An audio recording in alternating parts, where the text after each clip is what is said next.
cerita yang punya logika. Bagi yang tidak punya logika, skip aja. Nama Panji Pragiwaksono sedang riuh dibicarakan. Komedian top itu dianggap melecehkan NU dan Muhammadiyah. Menurut saya sih ini seharusnya nggak usah terjadi, kalau saja Panji sadar dengan keterbatasan pengetahuannya. Panji mungkin ingin sekali terlihat sebagai bukan sekedar selebritis, dan ini sih sebenarnya bagus-bagus saja. Semakin banyak tokoh berpengaruh di Indonesia mengajak publik peduli pada soal-soal kemasyarakatan, tentu semakin baik. Tapi seorang influencer seperti Panji juga harus sadar. Ucapan-ucapannya didengar orang banyak. Dia adalah tokoh berpengaruh. Dan karena dia berpengaruh, dia mengemban tanggung jawab untuk bicara dengan benar. Di Amerika Serikat, sekitar 3 tahun yang lalu, terbit sebuah buku yang menarik, berjudul The Death of Expertise, karya Tom Nichols. Buku ini relevan sekali dengan kasus Panji. Nichols masyghul bahwa terlalu banyak orang yang seolah-olah ahli dan didengar pendapatnya, padahal pengetahuan orang itu jauh dari memadai dan akibatnya menyesatkan masyarakat. Saya tentu nggak ingin bilang Panji itu bodoh, dia pintar. Tapi kalau dia ingin bicara tentang sesuatu yang menyangkut kepentingan masyarakat luas, dia harus belajar serius dulu untuk memahaminya, baru kemudian bicara. Panji itu diributkan karena beredar sebuah video pendek di mana dia mempertanyakan keputusan pemerintah melarang FPI. Menurut Panji, FPI ada karena FPI dibutuhkan masyarakat.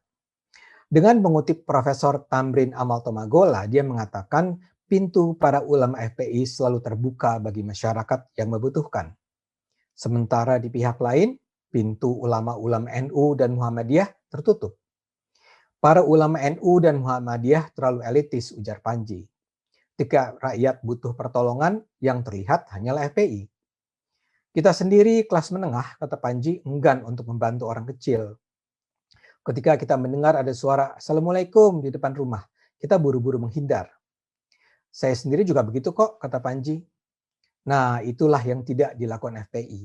Mereka ringan tangan, kata Panji. Ketika rakyat mengalami kesulitan soal sekolah anaknya atau butuh bantuan untuk merawat kesehatan, FPI turun tangan. Jadi, kata Panji, banyak orang pro FPI karena FPI ada saat dibutuhkan rakyat. Di ujung paparannya, Panji berpetuah. Kalau kita tidak ingin FPI bertambah besar, kita harus menyelesaikan masalah sosial di sekitar kita. Ketidakpedulian kita akan berbalik pada lahirnya permasalahan sosial berikutnya. Begitu kata Panji. Video Panji yang diributkan itu berdurasi kurang dari 2 menit dan menyebar melalui beragam media sosial. Saya pertama kali melihatnya di berbagai WA group. Tapi rupanya itu juga disebarkan melalui berbagai channel YouTube berbau Islam dengan nama seperti Media Umat Islam, Dunia Akhirat, dan HD Dakwah TV. Video ini rupanya sangat disukai para pendukung FPI, tapi sebaliknya juga membuat banyak orang marah karena disebut-sebutnya nama NU dan Muhammadiyah.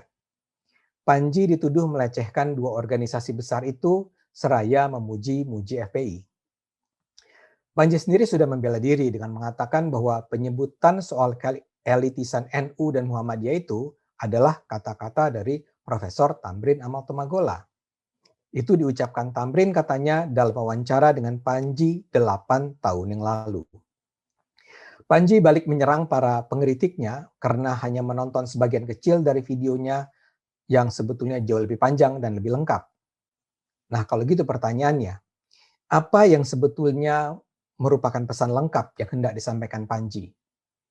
Video pendek itu memang adalah hasil editan dari video asli yang diupload di channel YouTube Panji berdurasi lebih dari 50 menit awal Januari.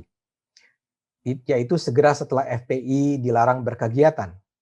Judul videonya FPI dibubarin percuma, featuring Afif Safi dan Fikri Kuning. Dua nama itu, Afif dan Fikri, adalah stand-up komedian baru yang kebetulan punya pengalaman langsung bersentuhan dengan FPI. Fikri pernah jadi anggota FPI, sementara Afif tinggal di Petamburan, daerah markas FPI di Jakarta. Dua anak muda ini memberi kesaksian yang membela FPI tentunya. Menurut Fikri, kegiatan utama FPI adalah pengajian. Nggak ada sweeping-sweepingan katanya, nggak ada penggerbekan. Dia juga membantah bahwa kalau ada aksi, anggota FPI dibayar. Yang ada katanya malah keluar duit pribadi. Afif juga menyatakan bahwa 80% masyarakat Petamburan mendukung FPI. Bahkan dia cerita pengalaman langsung bahwa ketegangan di Petamburan terjadi karena adanya para penyusup yang tidak dia kenal.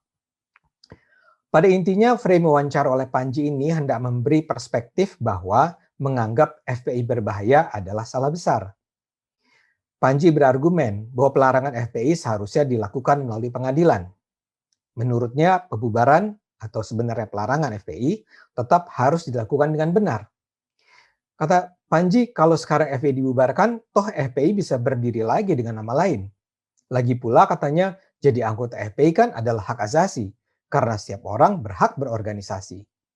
Dan kita nggak bisa dong, kata Panji, membubarkan organisasi hanya karena kita tidak suka dengan orang-orangnya.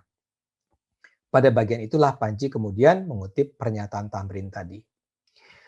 Seperti saya katakan, argumen Panji ini dangkal. Dalam hal NU dan Muhammadiyah, Panji nggak pantas mengatakan bahwa apa yang dikutipnya itu hanyalah pendapat orang lain yang digunakan untuk memperkuat argumennya. Pengutipan pernyataan Tamrin adalah bagian dari keseluruhan narasi yang hendak dia bangun. Panji kan bisa tidak menyebut nama NU dan Muhammadiyah kalau dia nggak setuju.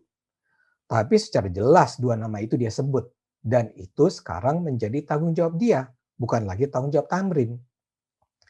Dan semakin gak pantas karena apa yang dia kutip sebetulnya berasal dari pernyataan 8 tahun yang lalu. Sementara kebijakan pemerintah yang dia sanggah adalah keputusan untuk menghadapi ancaman FPI saat ini. Panji jadinya terkesan hendak lepas tangan. Tapi terus terang, yang juga lebih bermasalah adalah argumen lengkap yang dia tampilkan di videonya. Jadi baik videonya yang cuma 2 menit itu atau yang lebih lengkap 50 menit, menurut saya sama-sama bermasalah. Kedua anak muda yang diundangnya adalah bagian dari frame yang hendak dibangun Panji bahwa pemerintah salah membubarkan FPI. FPI tidak perlu ditakuti menurut frame itu, karena kegiatan utama FPI adalah mengaji, tidak pernah sweeping, dan FPI sebenarnya sering kena fitnah. Panji hendak mengarahkan penontonnya untuk percaya bahwa pemerintah telah melanggar hak asasi manusia, melanggar proses hukum yang seharusnya, dan membubarkan FPI hanya karena FPI adalah ancaman bagi penguasa.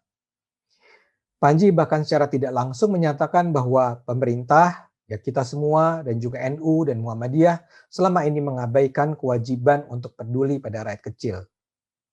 Itu menurut saya memprihatinkan. Sudah jelaslah, alasan pembubaran FPI bukan karena pemerintah cemas dengan kekuatan FPI melawan pemerintah. Kurang apa lagi sih bukti yang diperlukan untuk menunjukkan kejahatan FPI? Dan kalau saja Panji mau sedikit buka-buka kepustakaan, dia akan tahu. Pelarangan organisasi tanpa melalui pengadilan adalah hal yang sangat bisa dilakukan selama alasannya bisa diterima. Dan kalau saja Panji mau cukup rendah hati untuk mempelajari keberadaan berbagai organisasi keagamaan atau organisasi sosial di negara ini, Panji pasti tahu bahwa yang turun tangan membantu orang kecil bukan hanya FPI. Kalau Panji sebagai kaum elit tidak mau membantu orang kecil, yaitu urusan dia. Tapi ada begitu banyak kelas menengah lain yang terlibat dalam aktivitas kepedulian sosial membantu kaum papa, baik untuk urusan perut, pendidikan, maupun kesehatan. Jadi saran saya terakhir pada Panji, teruslah bicara soal persoalan-persoalan masyarakat. Teruslah peduli pada politik. Tapi untuk itu semua juga Anda harus belajar terus. Baca buku, diskusi, mendengar. Ayo kita terus gunakan akal sehat, karena hanya dengan akal sehat bangsa ini akan selamat.